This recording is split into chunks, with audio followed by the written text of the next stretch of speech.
जय श्री कृष्णा, जय गुरुदेव। कक्षा 9th के सभी विद्यार्थियों का हार्दिक स्वागत, अभिनंदन।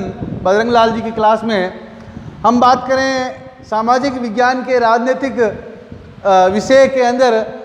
हम लोग बात कर रहे थे संसद की, और संसद के अंदर मैंने आपको जैसे बताया कि संसद एक स्थायी सदन है, उच्च सदन है, और साथ ही इसका कार्यकाल, इनके सदस्यों का कार्यकाल 6 वर्ष होता है। और इसी की बदौलत हम आगे बढ़ते हैं कि राज्यसभा जो आपका संसद का उच्च सदन है, इसके अंदर मुख्य रूप से हमने देखा कि अधिकतम सदस्यों की संख्या 250 होती है, लेकिन वर्तमान में राज्यसभा में सदस्यों की संख्या 245 है। अब हम बात कर रहे हैं कि इस 245 सदस्यों में से एक सदस्य जो होता है जिसका नाम है सभापति, और एक होता है उपसभापति। तो सभापति और उपसभापति की बात की जाए तो हम लोग देख सकते हैं कि सिंधु सभ्यता के अंदर जो है, सिंधु सभ्यता में जो सभापति होता है, ये इसका एक दूसरी पोस्ट या पद होता है, उसको हम लोग उपराष्ट्रपति के नाम से जानते हैं। सो सभापति जो होता है ये उपराष्ट्रपति भी होता है और राज्यसभा का सभापति भी होता है।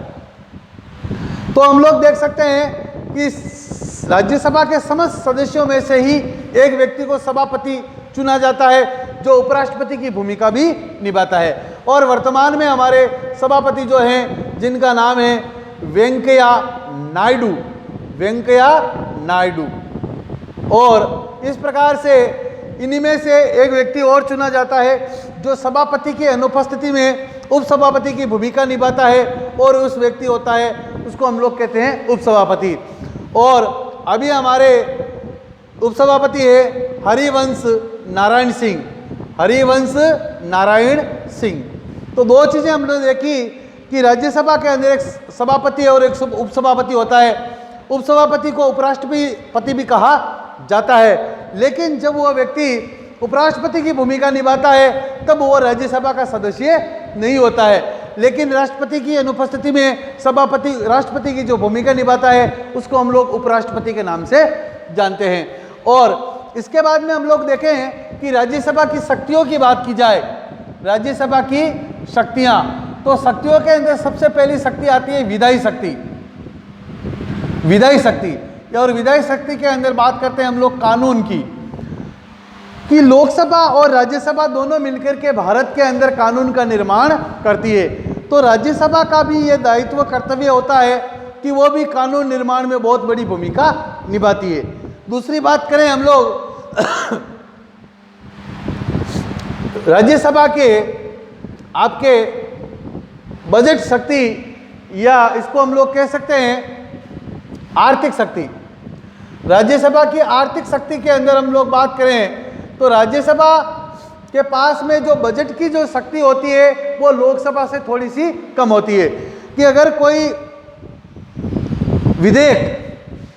कोई विधेयक लोकसभा से पारित होकर के जो आर्थिक विधेयक, बजट विधेयक होता है, वो राज्यसभा में जाता है, तो उसका केवल काम ये होता है कि 14 दिनों के भीतर उसका जो है उस विधेयक को परख कर देख कर केवल उसको वापस भेजना होता है, सहमति देनी होती है।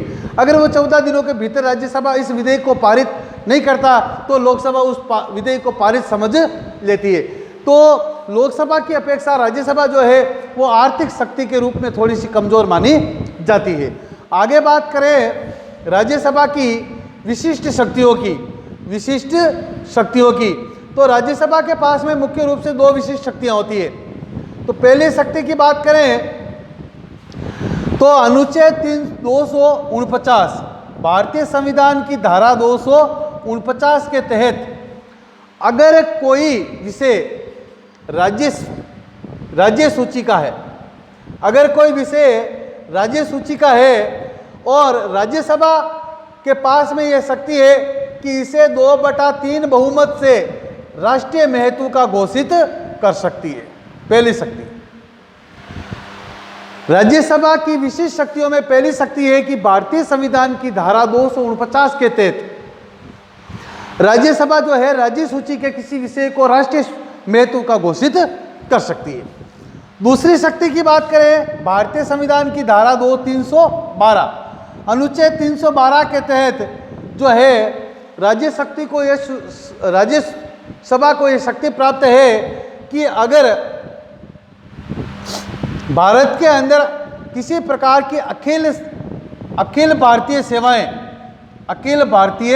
सेवाओं का सर्जन करना हो, अखिल भारतीय सेवाओं का सर्जन, जैसे अखिल भारतीय सेवाओं का सर्जन का अर्थ है IAS, IPS, IFS, ये 3 प्रकार की अखिल भारतीय सेवाएं होती है। ये जैसे इंडियन एडमिनिस्ट्रेटिव सर्विस, भारतीय प्रशासनिक सेवा, इंडियन पुलिस सर्विस, भारतीय पुलिस सेवा, इंडियन फॉरेस्ट सर्विस, भारतीय वन सेवा, ये तो 3 प्रकार की जो सेवाओं का जो सेवाएं होती है, इन सेवाओं का सर्जन केवल और केवल राज्यसभा द्वारा ही किया जाता है। तो ये इनकी अनुच्छेद 249, अनुच्छेद 312 जो है वो आपके राज्यसभा की विशिष्ट शक्तियों के रूप में जानी जाती है। इसके बाद में भी हम लोग अन्य शक्तियों की बात करें कि राज्यसभा की अन्य शक्तियां कौन कौन सी है, तो सबसे पहली शक्ति तो ये है कि राज्यसभा जो है आपके सभापति का चुनाव करती है, दूसरा उपसभापति का चुनाव करती है, तीसरा राष्ट्रपति के चुनाव में भाग लेती है, चौथा राष्ट्रपति के हटाने में महाभियोग प्रक्रिया में इसका योगदान होता है, और पांचवा सुप्रीम कोर्ट के मुख्य न्यायाधीश को हटाने में भी जो है आपके राज्यसभा का योगदान माना जाता है।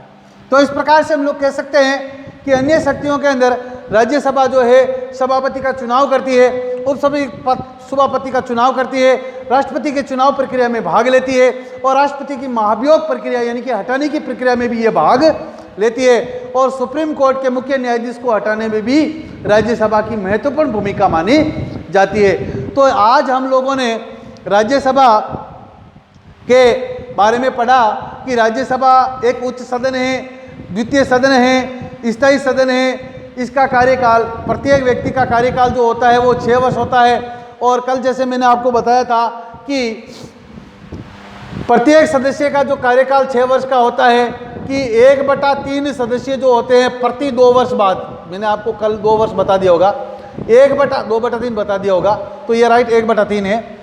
1/3, 3 में से 1 सदस्य जो है प्रति 2 वर्ष बाद में हटाए जाते हैं और उनकी जगह नए सदस्यों का चुनाव किया जाता है।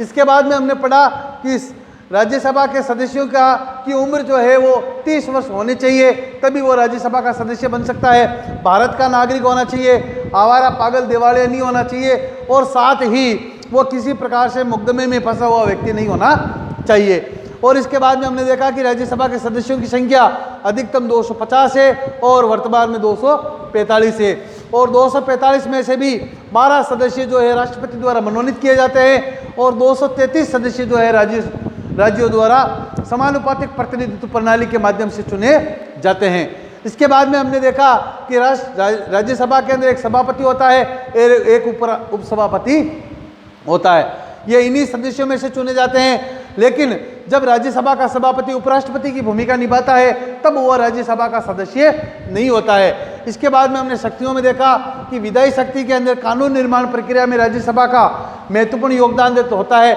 आर्थिक शक्ति इसकी थोड़ी कमजोर होती है क्योंकि वो बजट प्रक्रिया में केवल और केवल वो सहमति देती है। साथ ही हम बात करते हैं विशिष्ट शक्तियों के अंदर, तो अनुच्छेद 249 के तहत राज्यसभा जो है वो राज्य सूची का कोई विषय है, उसको राष्ट्रीय महत्व यानी कि राष्ट्रीय